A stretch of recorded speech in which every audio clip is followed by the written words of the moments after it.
Good morning. Welcome to Bible study. We're going to read a bit of Esther today. So the story goes pretty fast. So we're gonna get through quite a few chapters today, probably 3 or 4. I'm guessing it's a pretty fast read. The thing is, in some ways it's kind of challenging to teach this book just because there isn't a lot of theology in Esther. I like I said, I haven't taught this book previously, and I'm going in, I'm reading up on researching stuff and everything, and there's just not a lot there. It's kind of what everyone kind of says. We do get the biggest theological statement, the most interesting one anyway, in chapter 4, which we're about to read, or there's 4 or 5. Anyway, we'll get to it today. It is this nice story about how God uses Esther to save her people from Haman, from this wrong decree we're about to read about. How Haman wants to exterminate, how he wants to genocide the Jewish people in Persia throughout all the kingdom. And how Esther and Mordecai work to stop that. And even Mordecai, though, says that God will deliver his people one way or another. So we know that God works with and protects his people, including ourselves. But we'll talk more about that in a moment, what he actually means by that, because he's really referring to the Old Testament Jewish people and what that means. So we'll get into that in a moment. Let's go ahead and open with a word of prayer. Dear Jesus, thank you for watching over us. Thank you for loving us. Continue to just guide us in your word, to continue to bless us with all your love and your care for us, and guide us as we read the book of Esther. We ask in your name. Amen.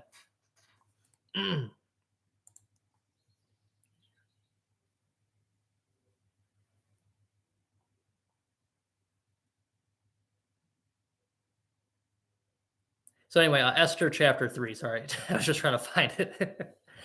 After these things, King Xerxes promoted Haman the Agagite, the son of Hammedatha, and advanced him and set his throne above all the officials who were with him. And all the king's servants who were at the king's gate bowed down and paid homage to Haman, for the king had so commanded concerning him. But Mordecai did not bow down or pay homage. Then the king's servants who were at the king's gate said to Mordecai, "Why do you transgress the king's command?" And when they spoke to him day after day, he would not listen to them. They told Haman in order to see whether Mordecai's words would stand, for he told them that he was a Jew. And when Haman saw that Mordecai did not bow down or pay homage to him, Haman was filled with fury. But he disdained to lay hands on Mordecai alone. So as they had made known to him the people of Mordecai, Haman sought to destroy all the Jews, the people of Mordecai, throughout the whole kingdom of Xerxes. If you didn't see the first lesson, there's some confusion on the king's name. So there's the Hebrew translation and the Greek translation. If your king's name starts with an A, don't be confused. That's just the Hebrew name. Xerxes is at least easier to pronounce for me, so I'm going with the Greek translation. Even though when I'm reading, I have this king Ahasuerus. So a bit harder to say that. And most people know him as Xerxes. I bet a lot of your translations say Xerxes instead of the other name. So that's only why I'm saying Xerxes. It's just the Greek instead of the Hebrew. But there's this counselor Haman, and he seems pretty important, pretty influential, also pretty rich, as we're about to see. So he's someone with quite a bit of power in the kingdom.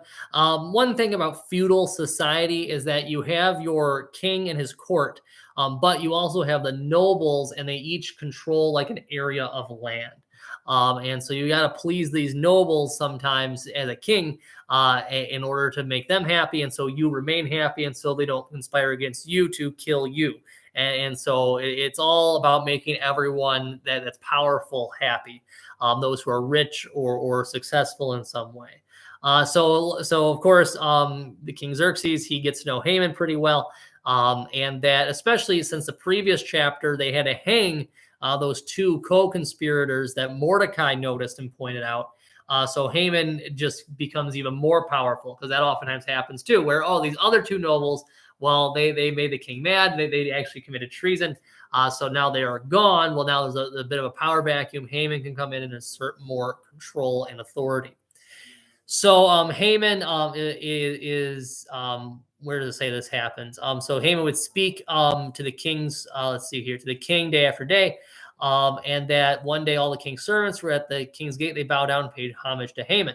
And so, because the king even commanded that they bow down to Haman the same way they bow down to him. This is reminding me of Joseph with Pharaoh in Genesis, where Pharaoh where Pharaoh gives command and authority to Joseph, and people bow down to Joseph like they would Pharaoh. So it's a similar thing here. He's a noble advisor; they need to respect him. But Mordecai does not bow down. So the scriptures don't really give us a reason as to why. A lot of times they will, if you're watching like VeggieTales or watching or doing some kind of Sunday school teaching, usually they give a reason as to why. Scripture itself doesn't give a reason. The easy guess is that Mordecai doesn't want to bow down in some kind of form of worship to someone who isn't God. It's one of these little reminders that we are in the Bible and that there is a religious meaning here. So that's how I understand it, even though scripture itself does not say what the reason is. Maybe Mordecai just didn't like Haman. Maybe Mordecai was doing this because he didn't like the guy, but it's about bowing down. So it's probably had to do with some kind of worship. It's a reminder too that a lot of times we see our elected officials as just that, elected officials. Back in those days, though, they saw the king as a bit more. There a lot of times they thought of the king as this envoy from God. And this carries very close to our modern day, even extending into our modern day, where you still hear language about that, where you'll hear about the president even being appointed by God. And I go, well, yeah, God's in control. But that doesn't mean the king is any more, or the president is any more special, regardless of who's in control. Whereas in those days, they would have seen the king as, well, we can't really hurt the king, or at least some would see this way. We can't really hurt the king because he's God's representative on earth, where they see it as this like chain of command, and the closest to God would be the king. So that's where in some nations the king really derives his authority. That was especially true like in Egypt with Pharaoh, or in Rome with the emperor, where a lot of times you have these authoritarians who really consolidate power and then eventually even become deified. It's a form of cult worship. It's the cult of the emperor. It's a form of idolatry.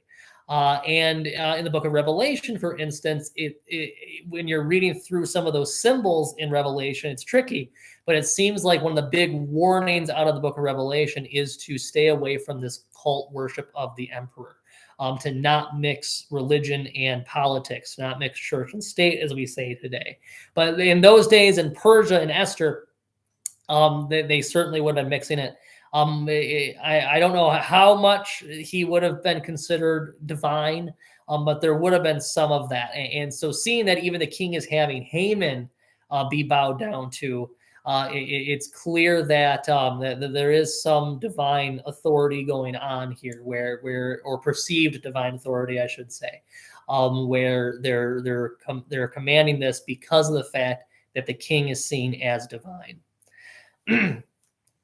So Haman doesn't like that Mordecai doesn't listen. And the thing, though, is it's not so much that Mordecai is disobeying the king's command.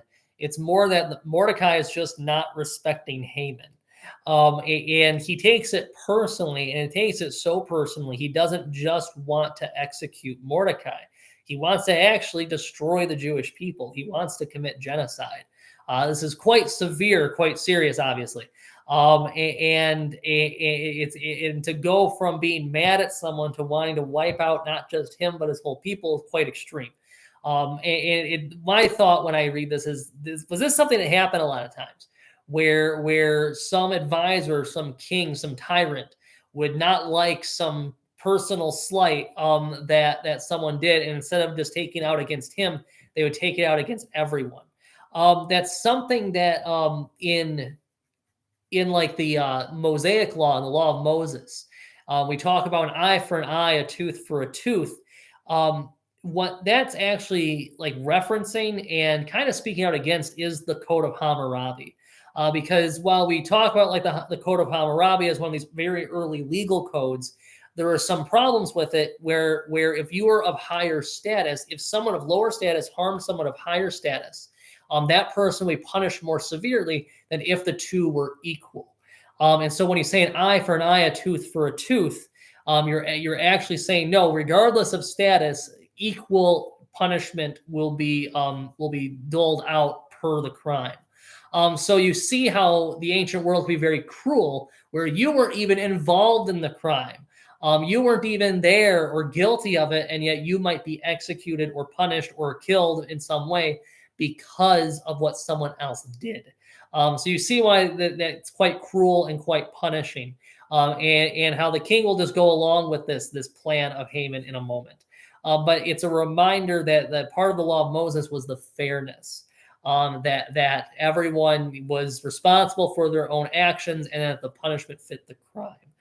Here, the punishment certainly does not fit the crime because these are a lot of innocent people who will die.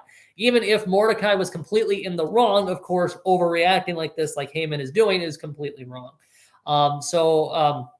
You just wonder, like, how often was maybe the king was in the right in the sense where, yeah, someone slighted him, but then they had this complete ridiculous reaction that caused a lot of innocent people to die. We see that in Pharaoh's day as well, in Egypt, in Moses' day. When he commands all the firstborn sons of Egypt, or of not Egypt, of the Jews in Egypt to be killed. Or likewise with King Herod, when he hears about Jesus, he orders the Bethlehem boys to be killed. So you see there is sadly a lot of very, very cruel genocide that happens in the ancient world, even today. There are things that go on that are terrible. We look at like Sudan right now. Where you have multiple different generals basically vying for power, and a lot of innocent people in these villages that die. A lot of bloody wars still going on we don't talk about, like the civil war in Ethiopia, or the war between Ethiopia and Eritrea. There's a lot of violence that goes on that we just don't hear about.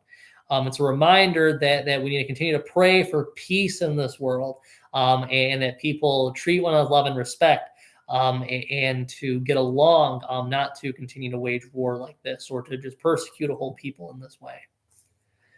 Verse 7, in the first month, which is the month of Nisan, in the 12th year of King Xerxes, they cast pur, that is, they cast lots before Haman day after day. And they cast it month after month till the 12th month, which is the month of Adar. Then Haman said to King Xerxes, there's a certain people scattered abroad and dispersed among the peoples in all the provinces of your kingdom. Their laws are different from those of every other people, and do not keep the king's laws. So it is not to the king's profit to tolerate them. If it please the king, let it be decreed that they be destroyed. And I will pay 10,000 talents of silver into the hands of those who have charge of the king's business, that they may put it into the king's treasuries. So the king took his signet ring from his hand and gave it to Haman the Agagite, the son of Hammedatha, the enemy of the Jews. And the king said to Haman, the money is given to you, the people also, to do with them as is good to you. So there's a bribe, very clear bribe, that Haman is willing to pay an exorbitant amount of money to be able to be able to kill the Jews, to have this decree with the king's own signet ring, to seal and sign this letter to have this decree go forward. 10,000 talents of silver, 1 talent is 75 pounds. So that would be times 10,000 is 750,000 pounds of silver. That's a lot of money in silver. So it's a ton of money. So Haman clearly is very, very rich if he's able just to bribe with that kind of money. So you see why Haman is close to the king. Because if Haman's also willing to work like this, King Xerxes ought to know as king that you keep your friends close and your enemies closer. So Haman also might just be devious, and that could also be why Haman is so close, is that he doesn't trust the guy himself. Because Haman will be executed at the end of this book. So you do wonder, too, if the king himself knows Haman's not that good of a guy, but he's quite powerful, we got to keep him close to me to keep myself safe. But in this case, he doesn't really know who these Jews are. From what it sounds like, they keep these laws that aren't good, even though I just pointed out how the law of Moses is better than the Persian laws or any of the other laws throughout the world. But from the king's point of view, they're not following my laws. What good are they? We should get rid of them in some way. And Haman's really making it worth my while to do this because he's bribing me. So the king's thinking, well, how is this not just a total win for myself? Because I'm getting money and I'm getting rid of these people who don't listen to me anyway. So like we conquered them and they're still not subservient. Well, hey, we gave you this chance to kind of to do what we want you to do now that we conquered you, to keep you alive. Because like, hey, we could have crushed you and literally wiped you out way back when we conquered you, or when Babylon conquered you, we should say. But we're going to allow you to live in our kingdom, but you don't follow our laws, and so we're going to get rid of you. So you can understand there is some kind of rationality to this. You can see why the king would want to do this, because he doesn't see it as genocide. He sees it as, well, these people are unruly. We need to take care of them. So that's how he's going to see it. So he gives permission to Haman to go and do this. So verse 12.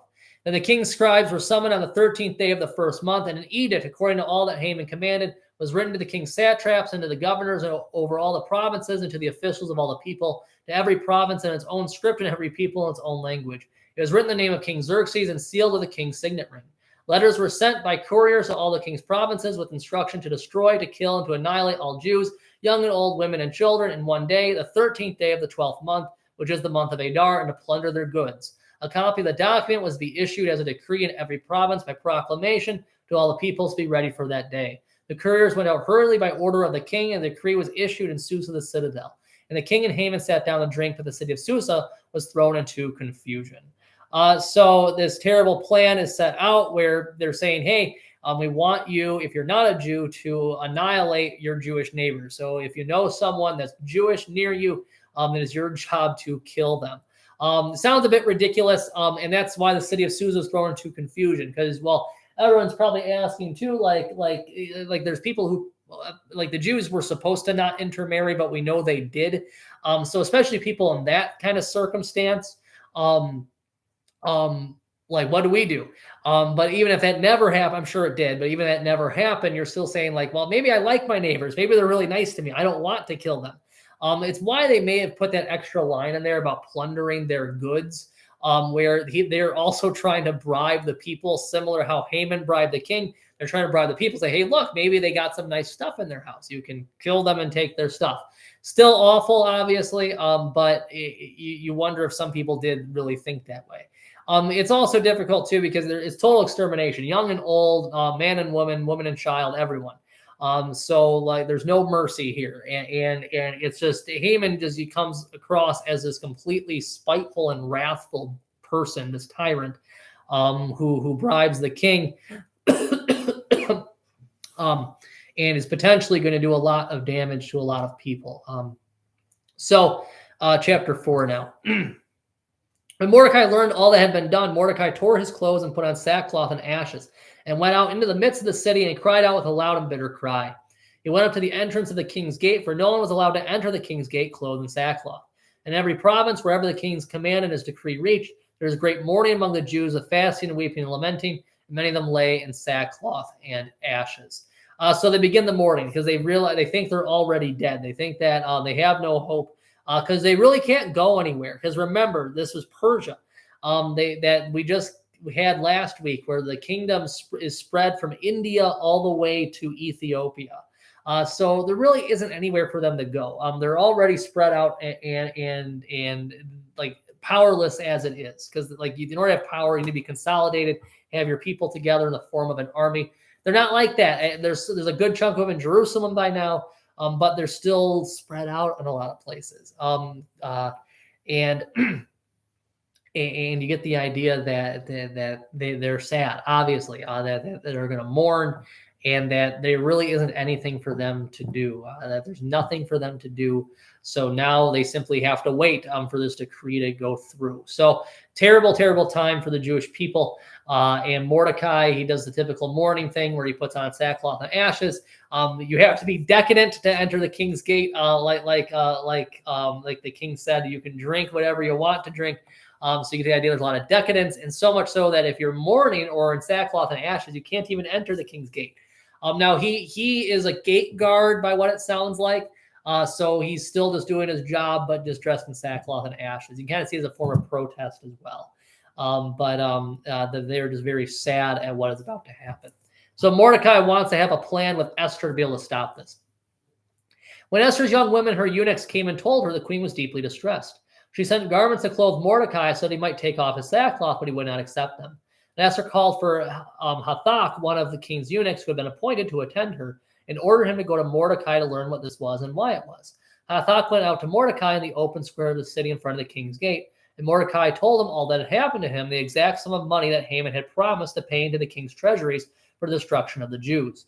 Mordecai also gave him a copy of the written decree issued in Susa for their destruction, that he might show it to Esther and explain it to her and command her to go to the king to beg his favor and plead with him on behalf of her people. And Hathach went and told Esther what Mordecai had said. Then Esther spoke to Hathach and commanded him to go to Mordecai and say, all the king's servants and the people of the king's provinces know that if any man or woman goes to the king inside the inner court without being called, there is but one law, to put to death, except the one to whom the king holds out the golden scepter, so he may live. But as for me, I have not been called to come into the king these 30 days. So Esther is hearing about some weird decree going out, or not weird, but terrible decree going out, and she's deeply distressed. And so she wants to learn more. So she wants to hear what Mordecai has heard. Because Mordecai seems to always hear things. So he must hear people talking as they come and go through the gate. People aren't real tight-lipped here, I guess.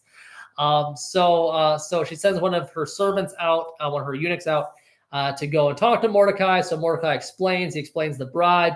He explains the decree. And he sends a copy of it to Esther so that she beg the king on behalf of her people. Because the king doesn't really know that she is Jewish. He doesn't know those two details, that he just ordered the destruction of his queen's own people. So Mordecai, though, he kind of sees, okay, my one shot here is with Esther, because maybe Esther can convince the king to end this. Now, Mordecai can't just go up to the king. He's in sackcloth. He had to put on good clothes. But he'd be willing to do that if he thought he had a chance. But he's just the guard. He's just some guard on the gate, where he can't just walk in there. And so there's this other decree where if someone goes in and doesn't have the permission of the king, they are put to death. It's just partly it's probably to keep actual order in his court, so that one person can come forward and discuss something he wants to discuss, and then they leave. And it's just so he asserts his own control and dominance over the people as well. But the queen would have a much better chance of going in there and not being executed. He's not going to want to execute his queen. So if someone's going to go in without permission, it should be her. So that's why.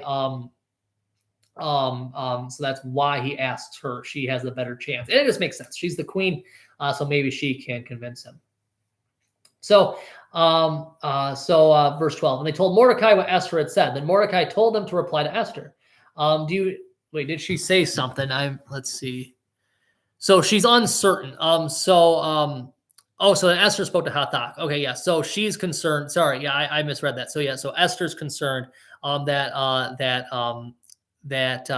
she will be killed if she goes into the king. So then verse 12, and they told Mordecai what Esther had said. Then Mordecai told them to reply to Esther. Do not think to yourself that in the king's palace you will escape any more than all the other Jews. For you keep silent at this time, relief and deliverance will rise for the Jews from another place. But you and your father's house will perish. And who knows whether you have not come to the kingdom for such a time as this. Then Esther told them to reply to Mordecai. Go gather all the Jews to be found in Susa and hold a fast on my behalf. And do not eat or drink for 3 days, night or day. I and my young women will also fast as you do. Then I'll go to the king, though it is against the law, and if I perish, I perish. Mordecai then went away and did everything as Esther had ordered him. So Esther says, I don't know if I can do this. If I go to the king, I will be killed. There's a good chance anyway that I will be killed.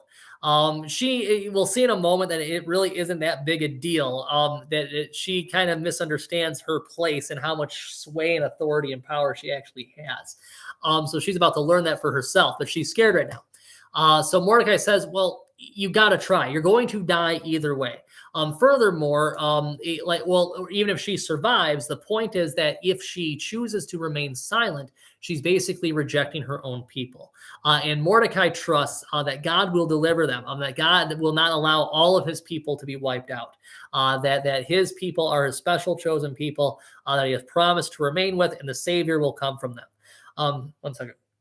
So when we read verse 14, that's the biggest reminder of the gospel in this book. Not the strongest reminder, but it is a reminder because it's showing Mordecai's faith. There's faith that God will deliver, that God will save them from this. That even if this decree goes out and many do perish, many die, they will be saved. They'll be saved in God, but also that some will survive and some will continue and carry on the family of Abraham. But for Esther, though, well, that's a complete rejection, that she's going to be cut off.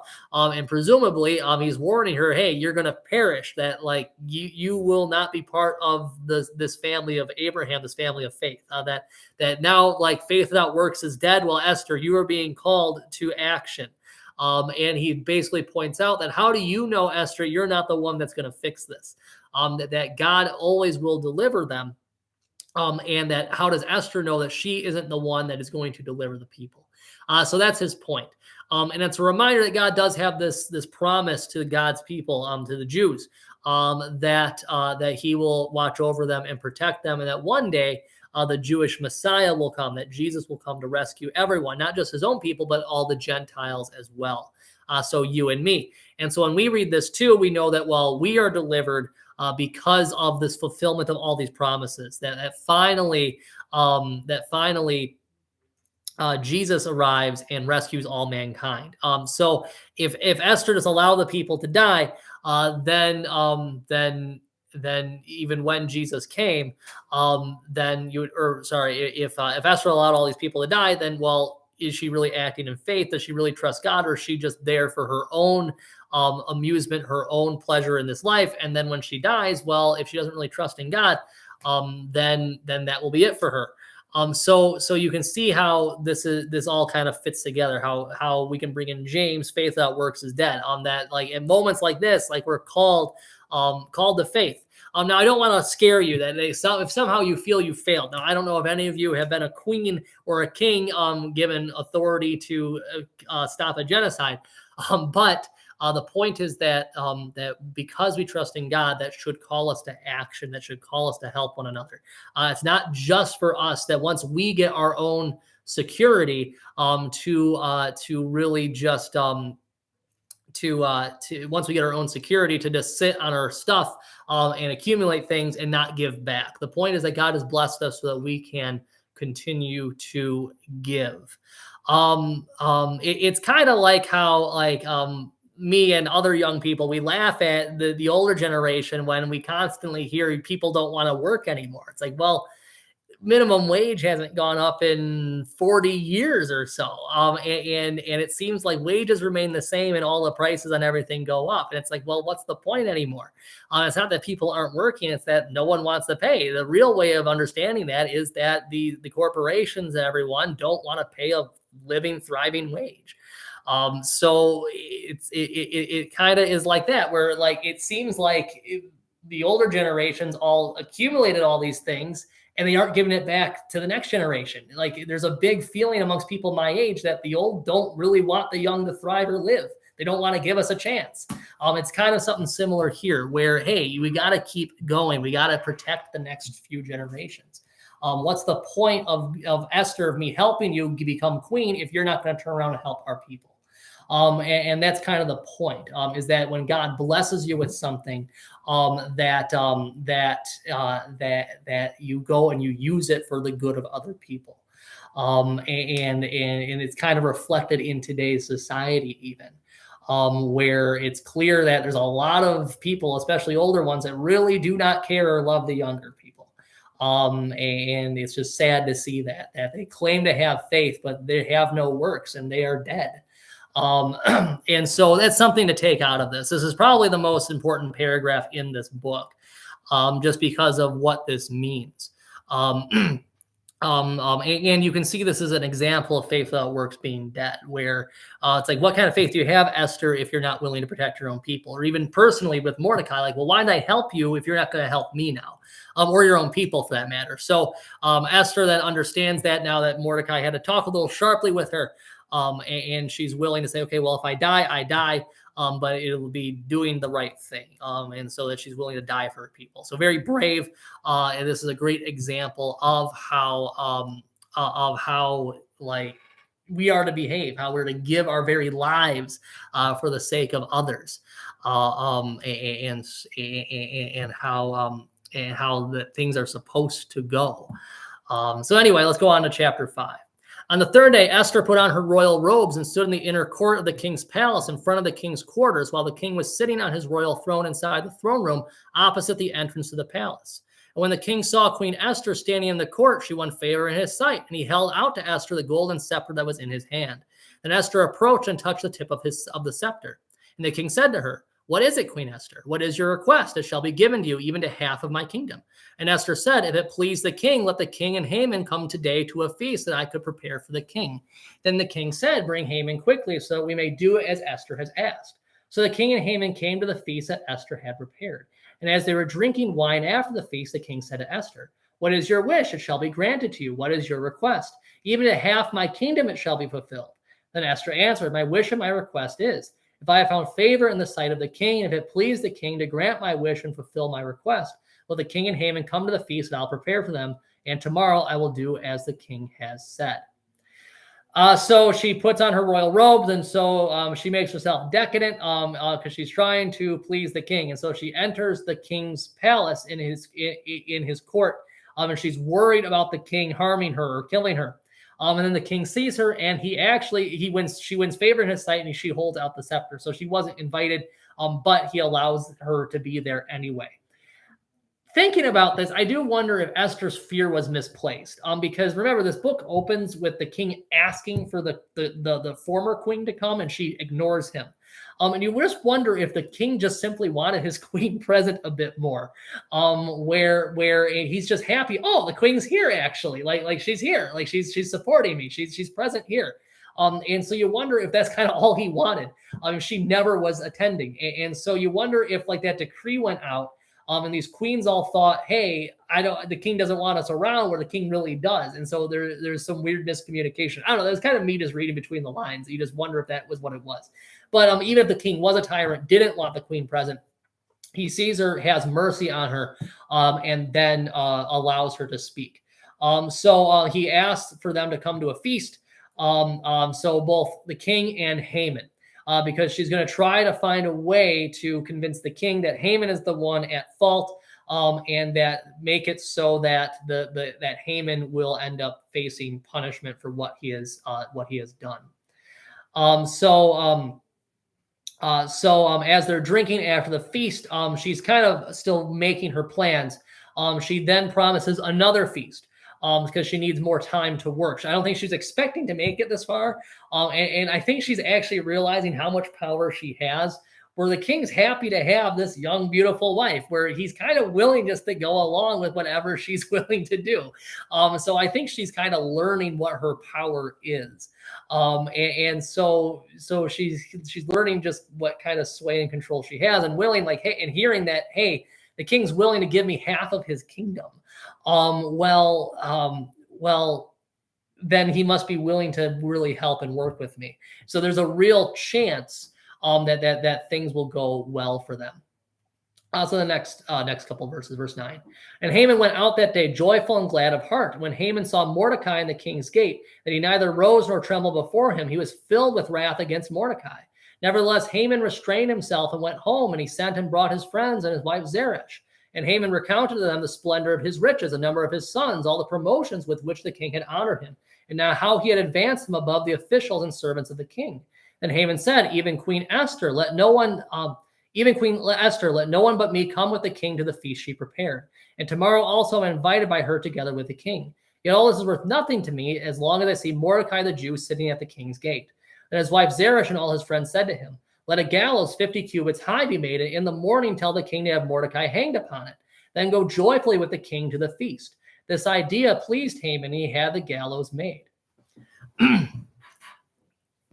Once again, we have Haman. So he's joyful and glad of heart. He's happy. that the queen kind of spoiled him, gave him this feast. So he's probably drunk with wine as well. And as he's leaving, he sees Mordecai there, and Mordecai's still around because he realizes that, yeah, he never did anything about Mordecai. Like, he planned this genocide to kill Mordecai, but he's still alive because it hasn't gone through yet. So he's drunk, it sounds, so he restrains himself. So it sounds like he wanted to personally kill Mordecai himself. But he's able to restrain himself, and so he's able to at least control to some extent. But then he goes and talks to his wife about the day, the promotions, how the king and queen honored him. And so then he decides, you know what, I don't want my friends, my entourage with me when I visit the king and queen. I'd rather just have it be alone with them. He's probably thinking this is another great opportunity to expand my power, to expand my control. And so he's going to take his moment. But he's still mad at Mordecai. He's like, you know what? I'm angry at this. Let's go ahead and make some gallows and make sure that Mordecai is hanged on it. So the wife is doing this as a gift to her husband, because she's realizing, oh, the husband's been invited to this special feast just between him and the king and queen. So we are quickly becoming very powerful, where it's clear that Haman is trying to become the second in command. If he isn't already there, he already seems pretty powerful and influential, but this is his chance to continue that power. And so to make him happy, well, they have enough power on their own, they can have Mordecai executed. So so that's the plan. There's a gallows made, and so it seems that Mordecai might be put to death. But the king has other plans. So I'll go ahead and read chapter 6. On that night, the king could not sleep, and he gave orders to bring the book of memorable deeds, the chronicles that were read before the king. And it was found written how Mordecai had told about Bigthana and Teresh, two of the king's eunuchs who guarded the threshold and who had sought to lay hands on King Xerxes. And the king said, what honor or distinction had been bestowed on Mordecai for this? The king's young men who attended him said, nothing has been done for him. And the king said, who is in the court? Now Haman had just entered the outer court of the king's palace to speak to the king about having Mordecai hanged on the gallows that he had prepared for him. And the king's young men told him, Haman is there, standing in the court. And the king said, let him come in. So Haman came in, and the king said to him, what should be done to the man whom the king delights to honor? And Haman said to himself, whom would the king delight to honor more than me? And Haman said to the king, for the man whom the king delights to honor, let royal robes be brought, which the king has worn, and the horse that the king has ridden, and whose head a royal crown is set. And let them dress the man whom the king delights to honor, and let them lead him on the horse to the square of the city, proclaiming before him, thus shall be done to the man whom the king delights to honor. Then the king said to Haman, hurry, take the robes and the horses you have said, and so do to Mordecai the Jew, who sits at the king's gate. Leave out nothing that you have mentioned. So Haman took the robes and the horse, and he dressed Mordecai and led him to the square of the city, proclaiming him, thus shall be done to the man whom the king delights to honor. You can see why this is a goofy story as well, where even though we're talking about genocide, you also have this goofy point in the story where Mordecai is not immediately hanged because the king, presumably completely just out of boredom, he can't sleep. And so he's like, you know what, someone give me some nighttime reading, just bore me to sleep, please. But while he's still awake, while he's reading through these chronicles, he's like, oh, we never did anything to really honor Mordecai. What should we do? He's like, you know what, tomorrow I'll ask Haman. I like Haman's advice and wisdom. I'll ask Haman to tell me what we should do for Mordecai. So he goes and asks Haman, wait, how do we honor someone who helps the king? And Haman, of course, is thinking, oh, he wants to honor me. He's allowing me to pick my own gift. And so, of course, Haman's only thinking about himself, you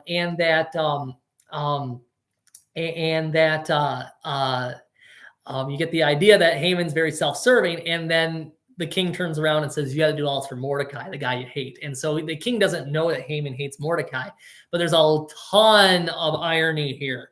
Like, this is the most ironic chapter in scripture where Haman thinks it's for him, and then it goes to Mordecai instead. There's this, it's just humorous. And that's something too, where I've talked about this. There are some concerns for history in this book because, like, we don't know the intention of the author who wrote this. Was this meant to be historical? Or was this meant to be a fable that was just a fun story about this Queen Esther? We don't entirely know because like something of this level of irony, like you wonder, like, how does it even happen? But like God, he's in control of history. He's in control of us. So he could, of course, arrange for things to happen like this too. Of course it's possible. It's just, we don't know. But you can see too why like people sometimes call this a fable, because like this chapter is so goofy that it does make you wonder, did this really happen like this? Not that I'm doubting God's word. It's more I'm questioning what is the intention of the author with Esther. Was this meant to be history? Was this meant to be a fable? Because it just seems stranger than reality. But of course, crazy things happen in the real world too. So I don't doubt that this could have happened. It's just a funny chapter that this happens like this. But it's interesting. And so Haman, of course, is filled with rage after this, completely embarrassing for him. Haman has to give all these honors that were supposed to be for him, he thought, to this guy he hates. So you can see how the rage and anger gets even worse for him. And so we'll see what happens next. So verse 12, then Mordecai returned to the king's gate, but Haman hurried to his house, mourning and with his head covered. And Haman told his wife Zeresh and all his friends everything that had happened to him. Then his wise men and his wife Zeresh said to him, if Mordecai, before whom you have begun to fall, is of the Jewish people, you will not overcome him, but will surely fall before him. So he's sad. He's mourning because like this was embarrassing. And he tells his wife what happened, and they're mad. But they said, hey, if Mordecai, whom you have begun to fall, is of the Jewish people, you will not have overcome him, but will surely fall before him.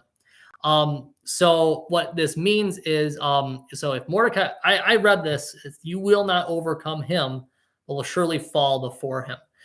So they seem to almost be saying, hey, maybe there's something wrong. That's how I'm interpreting this. I read this a few times and I still like it. To me, it doesn't make sense, because you think they'd want to be consoling to him and say, hey, you have this decree out. He's going to die with the rest of the Jews. It's going to be okay. That's what I think it means. But you will surely, but you will not overcome him, but will surely fall before him. To me, reads that you're going to die before him, which doesn't make sense. So I think I was confused by this. I was trying to find some explanation for this. Let's see here. So no, that's how they take it too. Okay, because I was reading another spot there. Another note. But yeah, it seems like this tremendous reversal of fortunes was an ill omen. That's how they're taking it to be. It's an ill omen for what is to come, because they are correct that Haman will be killed in the next chapter. But we'll read that next week. I want to save a bit for next week. So we'll have 7, 8, 9, and 10 for next week. But that is so far Esther. It's an interesting book. Because you do have that question where there isn't much reference to God. You can tell I'm not talking a lot of theology. You have that one bit in chapter 4 that reminds us that God will deliver us, that God was not going to abandon his people. He's not going to abandon us. So we can trust in him for that. We see Esther's bravery where, yeah, she trusts that even if she dies, God is going to help her. God will raise her. So she's willing to go even to her death to the king.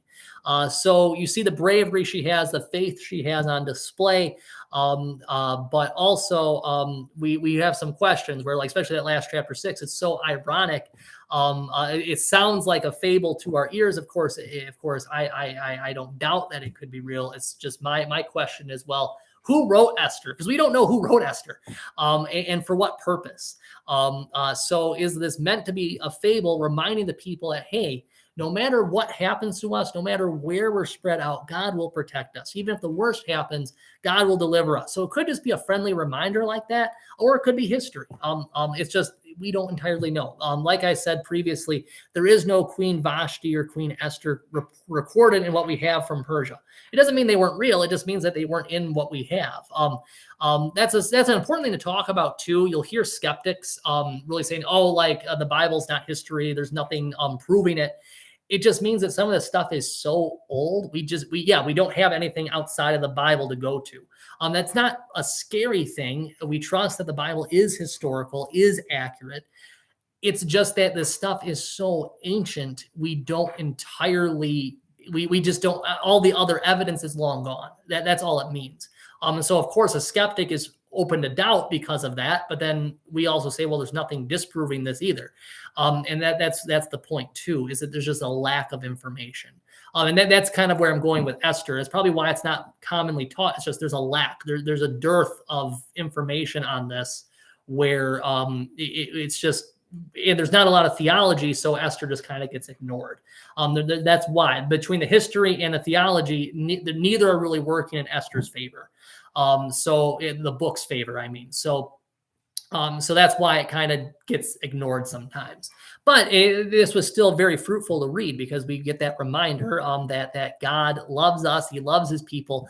That even if we die, he will raise us from the dead. Because the promises, the way it works is there's the promises for the Jews that he's going to remain with them. The Messiah is going to come from them. And then for us in the New Testament days, the promise is that Jesus has died and rose for us, and so that we will live forever. So that we too can even be martyred, that we can go like Esther and be brave and allow ourselves to die even because we trust in the resurrection.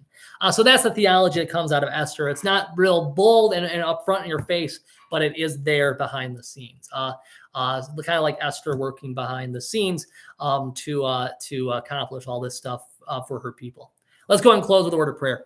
Dear Jesus, thank you for loving us. Thank you that you will never leave or abandon us. Guide us each and every day. Help us just to love one another, to remind ourselves that faith should push us to good works, to help those around us, especially the next generations, Lord, to share with people, to give them the tools to help them in their lives, to get a start, Lord.